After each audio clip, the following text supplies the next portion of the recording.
Good morning, class. Today we're gonna learn about the history of England. So, first off, we're starting with the year 1550 because this is when some of the most important things happen. Who just joined? Are you serious right now? Are you really teaching about my country like this? I came back from the dead to stop all this nonsense you're doing. No, no, this won't do. Let me take you back into the past.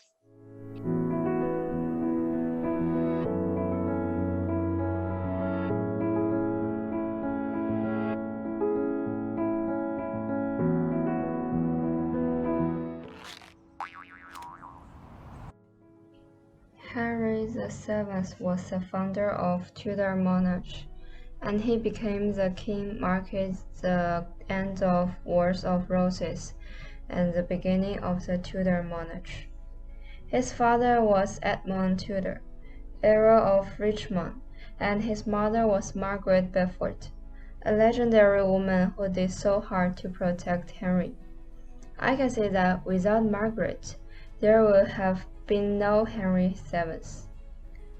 He became king in 1485 and married Elizabeth of York in 1486, and thereby uniting the houses of York and Lancaster. He died in 1509 and had 4 children: Arthur, Margaret, Henry, and Mary. He was a wise king. Henry VII helped to rebuild England's commercial prosperity. Most of Henry's advisors came from the aristocratic and merchant classes. These people were given titles and formed a new aristocracy. He encouraged more foreign trade, especially the export of woolens to Netherlands, Germany, and Venice. He advocated reducing taxes and government spending. In foreign policy, Henry avoided war and used diplomacy and suitable alliances to advance England's interests abroad.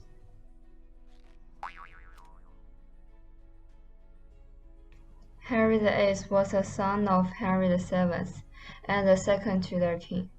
In contrast to his father's political ideas, he was the most powerful of all the Tudor monarchs, and his campaign in Europe made England a great maritime power. He had 6 wives. Henry VIII, in opposition to the Pope of Rome, carried out the Reformation, which separated Church of England from the Holy See, made himself the supreme religious leader of England, and dissolved the monasteries, thus bringing the power of the British Crown and the House of Commons to a climax.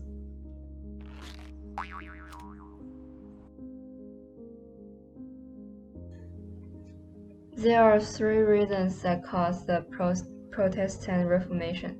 First, economic. The increasingly corrupt Catholic Church has hindered the development and progress of social politics and culture. Second, politics. The Roman Catholic Church has increasingly sharp contradictions and conflicts with European states and social classes. The third, religion. Religious doctrines are alienated. Christians demand to reform Christianity. On October 31st, 1517, Martin Luther, a professor of theology at the University of Wittenberg in Germany, published the 95 Theses, which attacked the Vatican for selling indulgence and opened the prelude to religious reform.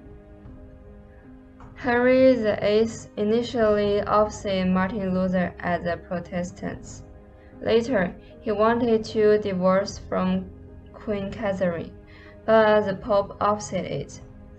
So in 1534, he joined the Protestants and passed the Act of Supremacy, proclaiming the establishment of Anglican Church.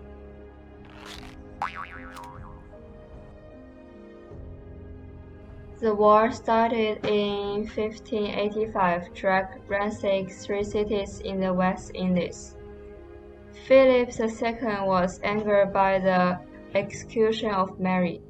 He organized a fleet of 130 ships named Armada that tried to invade England. However, the bad weather ruined his plan. In 1589, England's Armada was sent to attack the Spanish Atlantic Navy. The result is the failure of the England Armada combined with the financial loss of the England treasury. After many other battles, both sides cannot stand the expenditure. After Elizabeth I died, James then immediately tried to negotiate. For a long and costly war, the Treaty of London was signed in 1603 and brought peace to England and Spain.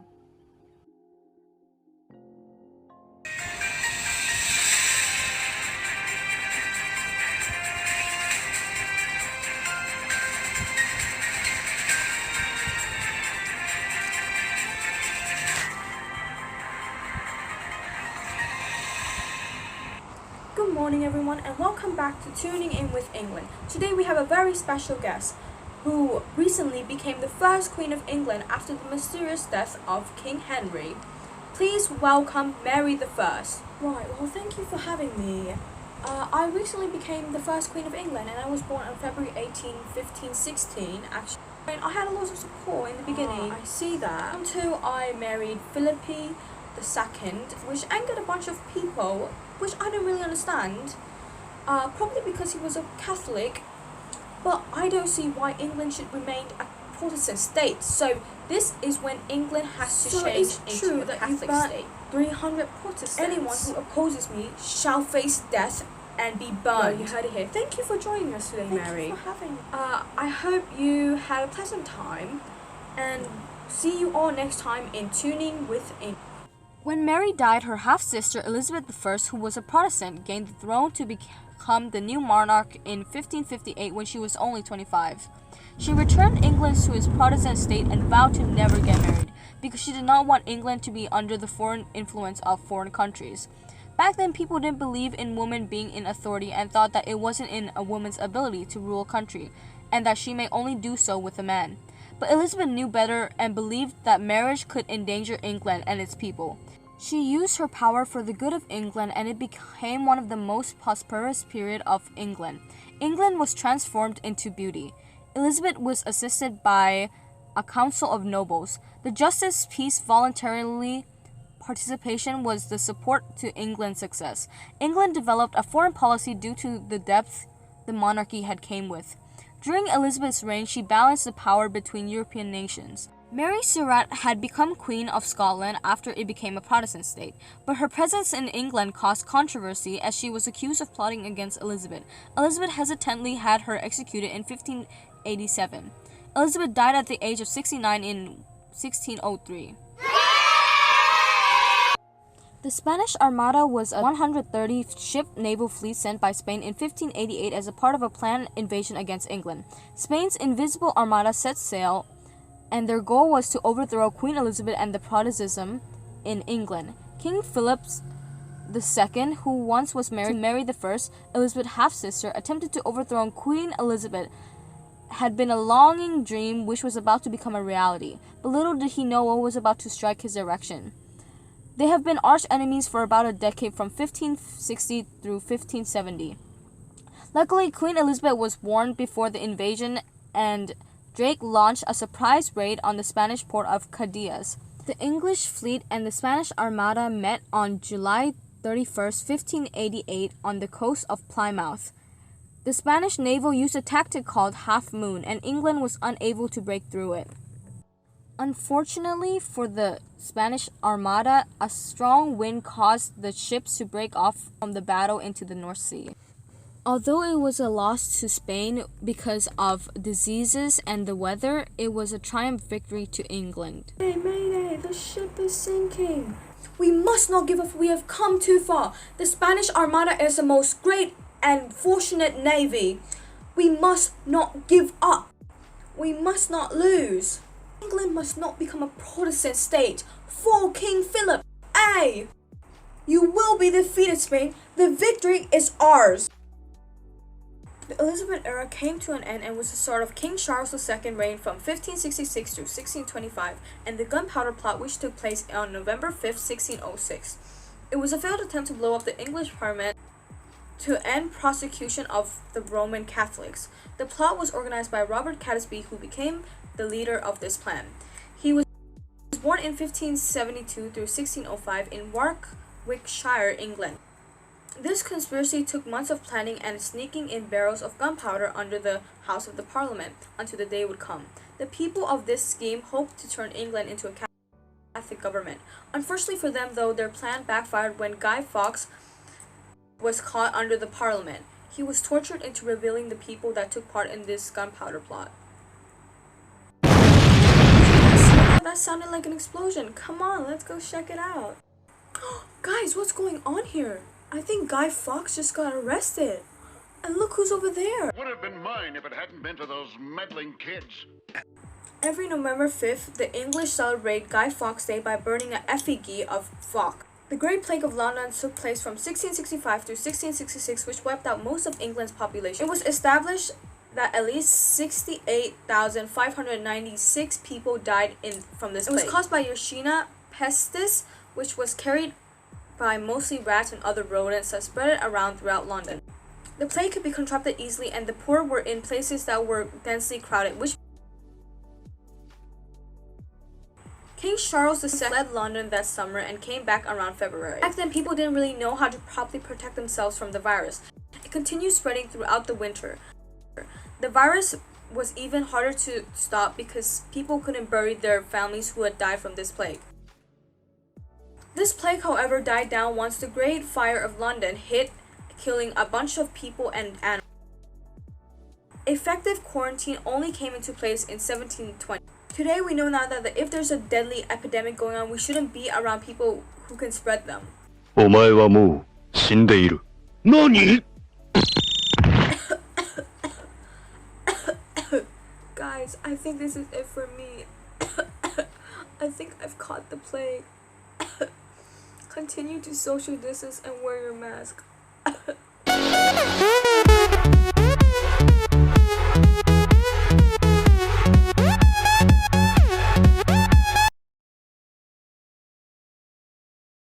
Queen Elizabeth I was the Queen of England and Ireland, and during the time that she reigned was known as the Golden Age of England.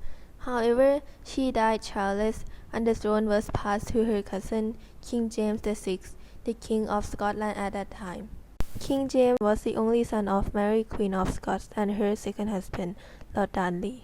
8 months after James' birth, Lord Darnley died due to the explosion of his house. Later, Mary married to her third husband and was defeated by rebel Scottish lords and abdicated her throne. Since then, James, at the age of 1, became the King of Scotland on July 21, 1567. In 1589, James married Anne, the daughter of Frederick II of Denmark. They had 3 sons and 4 daughters together. After the death of Queen Elizabeth I in 1603, King James VI of Scotland became King James I of England, and the 3 separate kingdoms of England, Scotland, and Ireland were now united, for the first time under a single monarch. James was also the first third ruler of England. During King James' reign, one of his first acts of foreign policy was to end the 19-year war with Spain.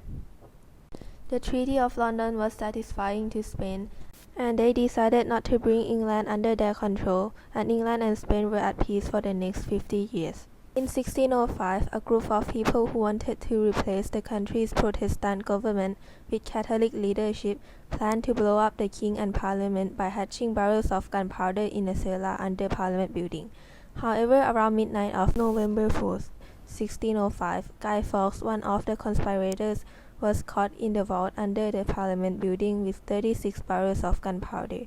Guy Fawkes and other men involved in the plot were executed for committing treason. Ever since then, people had been celebrating Guy Fawkes Day every November 5th by burning effigy of Fawkes. In the time of Elizabeth I, there were many Bibles written by different authors, but the most popular Bible of all was called the Geneva Bible. The Geneva Bible was made by English Protestants living in exile during Mary I's persecutions. Since there were many revised versions of the Bible, the churchmen had made a request to King James to revise the new authorized translation of the Bible. King James quickly agreed and spent the next 7 years on working and translating the different books of the Bible. With the help of 47 scholars and theologians, the King James Bible was published in 1611 and was rapidly spread throughout Europe because of the printing machine that had already been invented and made the price of copies cheaper than the hand-done copies. As a result, it provided more convenience to all those people who could read English and could afford a printed Bible. In 1604 was when the story of Mayflower began. It was when King James and his bishop drew up a list of rules to which all clergy were required to conform. However, many clergy refused and lost their living and position within the established Church of England. As a result, they decided to migrate to a new place by a ship called Mayflower on September 6, 1620. The ship departed from the Plymouth, England. During the 1600s, the ocean was full of dangers. Ships could be attacked by pirates or damaged by storms. Although Mayflower didn't face the attack of pirates, she was damaged by a bad storm. But with the help of the crews, the ship was fixed and could be continued. One of the passengers, Elizabeth Hopkins, gave birth to her first son on Mayflower. Another baby boy was born when the ship arrived in New England at the Cape Cod. King James died in 1625 and was succeeded by his son, ruling as Charles I. In the beginning of King Charles I's reign, he demonstrated a distrust of the House of Commons, and in 1629 he dissolved Parliament without its consent. Then he began 11 years of personal rule. However, his personal ruling did not go smoothly, because in 1637 the king's willingness to secure a great degree of religious conformity across his 3 kingdoms led to a new prayer book in Scotland. This caused a protest against the new book and reintroduction to Catholicism. In order not to receive the new prayer book, the Scottish had drawn up a national covenant which bound its signatories to resist all religious innovations. Moreover, the General Assembly of the Kirk declared episcopacy, abolished and started wars, known as the Bishops' Wars. Without money to fight with the Scottish, King Charles was forced to summon a new parliament for the first time after 11 years. Yet Parliament didn't seem to cooperate with the king, and within a month, King Charles had to dissolve the Parliament again. With the Scottish army that claimed to establish in northern England and not leaving until its expenses had been paid, King Charles again was forced to summon a long Parliament, but instead of helping the king with the financial assistance, they used it as a way to complain about his policy. In 1642, King Charles attempted to arrest 5 members of Parliament who led opposition against his policies, but they sneaked away and left him empty-handed. The following month, the first civil war between the royalists and the Parliament began to fight for control of key cities and strongholds all over the country.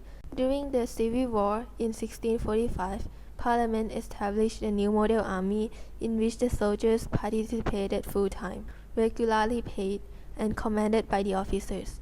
This army is a military force based on the person's ability rather than their position in society. The chief commander of this army was Sir Thomas Fairfax, who put Oliver Cromwell as the person who was in charge of it.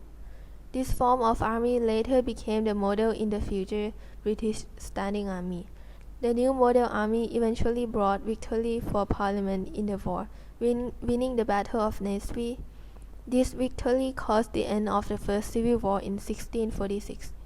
In the Second Civil War, King Charles decided to surrender to the Scottish. However, they handed him over to the Parliament. In 1649, Charles was executed outside the banqueting house in Whitehall. He became the first monarch who was executed for treason. In 1650, the exiled Charles II landed in Scotland and was crowned in the following year. When Cromwell knew, he marched north in response and destroyed the Scottish army at the Battle of Dunbar. Charles took this advantage to escape from Scotland and invaded England. However, Cromwell was able to chase and defeat him at Worcester in 1651. Charles again was forced back into exile. The monarchy was abolished and a republic called the Commonwealth of England was established with Oliver Cromwell as its head. He ruled the country through his major generals and eventually England became a military dictatorship. This revolution led to the transformation of royal power, which gradually moved toward the constitutional monarchy. The first major event during this time period was the Great Fire of London on September 2nd, 1666. The fire destroyed two-thirds of London, including 13,200 houses, 87 parish churches, the Royal Exchange, and St. Paul's Cathedral, leaving about 65,000 people homeless. The key character in this event is Samuel Pepys. Samuel Pepys, born on February 23, 1633, in London, England, was an English diarist and naval administrator. Samuel Pepys started a diary from 1660 to 1669. His diary was a significant book that provided details in the day of a life of an official and upper-class life of Restoration London from January 1st, 1660 to May 31st, 1669. He died on May 26, 1703 in London, and his diary was published later on in 1825. Pepys experienced the Great Fire of London firsthand, and he actually played a part in coming up with a plan to stop the fire from spreading.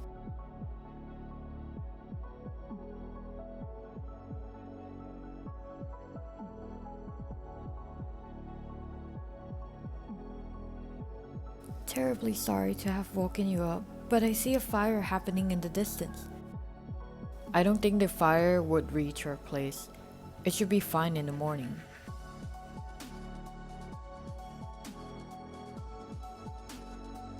Sir, I don't think the fire is getting better. 300 houses have been burned down, and now it's burning down Fish Street near London Bridge. Alright, I'll go to the tower to check on the situation.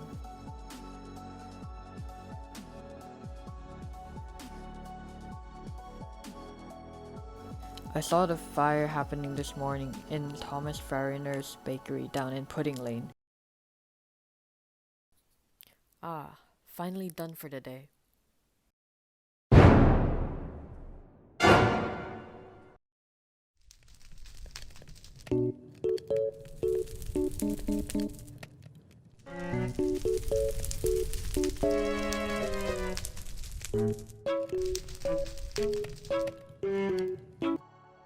It hath burned down St. Magnus's church and most part of Fish Street already.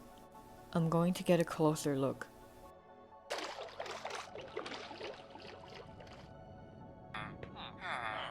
Everyone, listen up. The fire is only getting worse by the second. We must do something before everything is burned down. We need to inform His Majesty of this situation. Sir, His Royal Majesty has called for you.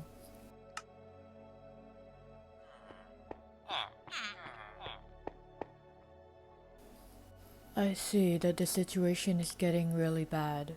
Yes, and unless Your Majesty command houses to be pulled down, nothing can stop the fire at this point. Very well then, I command you to go to Sir Thomas Bloodworth to take down the houses. Tell him he can have as many men as he needs. Samuel Pepys wrote in his diary, "It made me weep to see it. The churches, houses, and all on fire and flaming at once, and a horrid noise the flames made, and the cracking of houses at their ruins." Charles II, also known as Merry Monarch, was the son of Charles I. After the death of Oliver Cromwell and the fall of Richard Cromwell, the army and parliament asked Charles to take the throne. He reigned from 1660 to 1685. Although he was popular, he was a weak king. During his reign, the Great Plague in 1665 and the Great Fire of London in 1666 took place. James II, or James VII of Scotland, reigned from 1685 to 1688. He was the second surviving son of Charles I. Although James converted to Catholicism in 1670, his two daughters were raised as Protestants, Mary and Anne. James was generally hated by the people, mainly because of his persecution of the Protestant clergy. Since James was so unpopular, the country basically invited William III to attack. William III, also known as William of Orange, reigned from 1689 to 1702. He married Mary, the daughter of James II, and the two of them ruled side by side. The next major event is the Glorious Revolution from 1688 to 1689. William of Orange was the grandson of Charles I. When he married Mary Stuart on November 4, 1677, it strengthened William's claim to the English throne. After the death of his first wife, James II married Mary of Modena, a Catholic, in 1673. Later on, they had a child born on June 10, 1688, who is now the heir. Many people were outraged by this. William of Orange was encouraged by Protestants to deliver them from the Catholic James II. William had a legitimate claim to the throne because of his grandfather Charles I. He was raising an army in the Netherlands and transported it across the English Channel to Devon. On November 5, 1688, William of Orange landed with an army at Torbay. James II lost his nerve and he fled abroad. After James's exile, William took the crown. A lot of people thought that William and Mary should be termed regents rather than monarchs in their own right, because the former king was still alive. However, on February 6, 1689, the House of Lords came to a conclusion. Finally, on February 13, 1689, a formal declaration of William and Mary as king and queen took place. This became known as the Glorious Revolution. Both William and Mary accepted the Declaration of Rights. On December 16, 1689, the Declaration of Rights was confirmed by an Act of Parliament, becoming the Bill of Rights. The Bill of Rights is a statement of rights of the subjects as represented by Parliament. William and Mary paved way into what would become later on a constitutional monarchy. The Bill of Rights also became a template for other constitutional laws around the world. We're running out of time. Here's some really quick, interesting facts about Samuel Pepys. First, Samuel Pepys kissed a dead queen. And for some context, on his 36th birthday, he visited the open coffin of Catherine de Valois and he decided to kiss it. Second, Pepys rescued a cheese from the Great Fire. He buried a big wheel of Parmesan cheese along with his golden papers. Third, he's the first to record a drinking of an English cup of tea. And lastly, he kept a lion as a pet. This is because it was a diplomatic gift from Samuel Martin.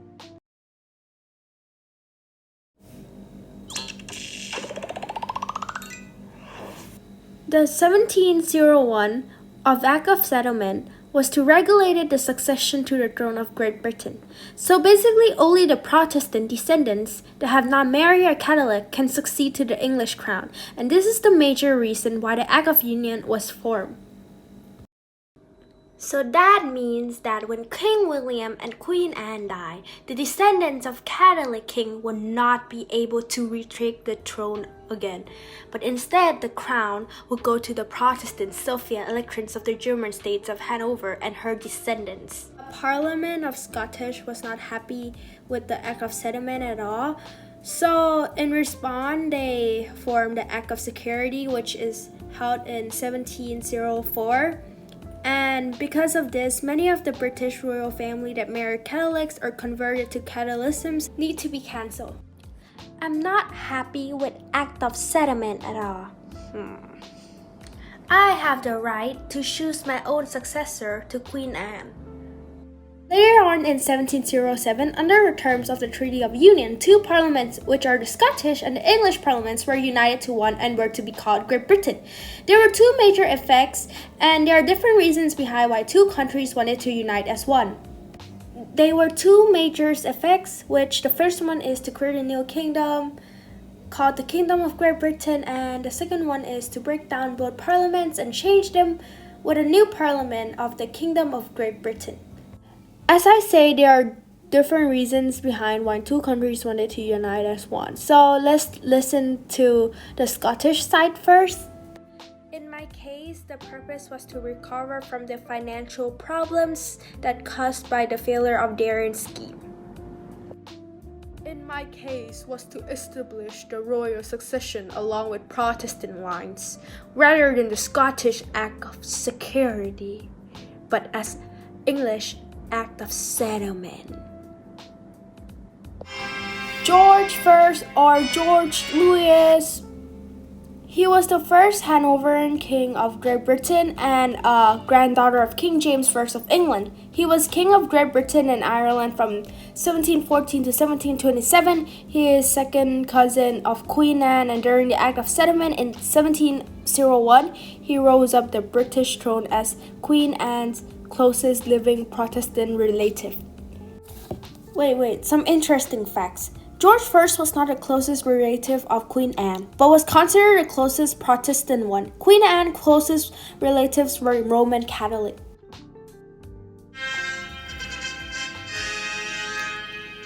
George II was King of Ireland and Great Britain and Elector of Hanover from 1727 to 1760 after his death. Later, he married Princess Caroline of Brandenburg-Ansbach in 1707, and they had 9 children. He involved the British in the War of Austrian Succession. Also, George II led the British Army in the Battle of Dettingen and was the last monarch to do so. Battle of Dettingen. During the War of the Austrian Succession, which took place in southern Germany on 27 June 1743, the British forces stood alliance with Austria and Hanover against the France. The Battle of Dettingen happened because of political situation. And Emperor Charles VI was dead in 1714, which was the last male of Habsburg, and left his eldest daughter Mary Theresa as heir to Habsburg monarchy. Charlie said that the territories could be passed by a daughter if he died with no son. The European powers were angry about the succession, and they see that this is a great opportunity to gain influence in territories at Austrian expense. British concern. King George II knew and had personal and political interest in Maria Theresa successions and was scared that French expansion would move into the German states. The British also wanted to protect French from overrunning the Austrian Netherlands, or now Belgium. The British won the Battle of Dettingen, was considered a significant victory.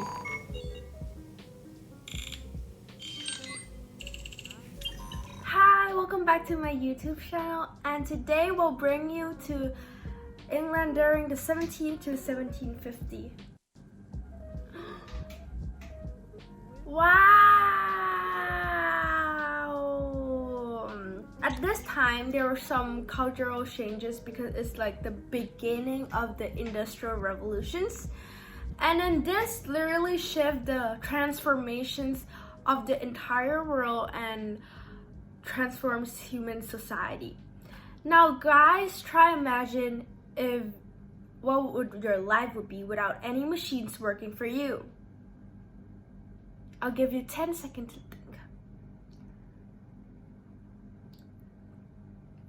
Yes, at one time, humans used animals and plants they ate as fuel. Even more, they also used windmills and water wheels to capture the energy and the flow of energy from the suns. But then everything shifted. They found an extra source of energy, which was called the fossil fuels. When these fuels burn, they would release energy that is from the sun. And during this period, the growing population of the world during the Industrial Revolutions increased very fast. This is one of the biggest growth that had never occurred in the human history like before. And then because of Industrial Revolutions, they increased international trade, cheaper goods, better qualities of things, and new more inventions that are coming on. And the person that are rich are even richer. The person that are poor are even poorer, and people will start losing their jobs because machines are replacing them instead. Industrial Revolution never occurs in human history. We won't have what we have now, and this is like the progress or steps that bring us to like new society. Don't forget to subscribe my YouTube channel.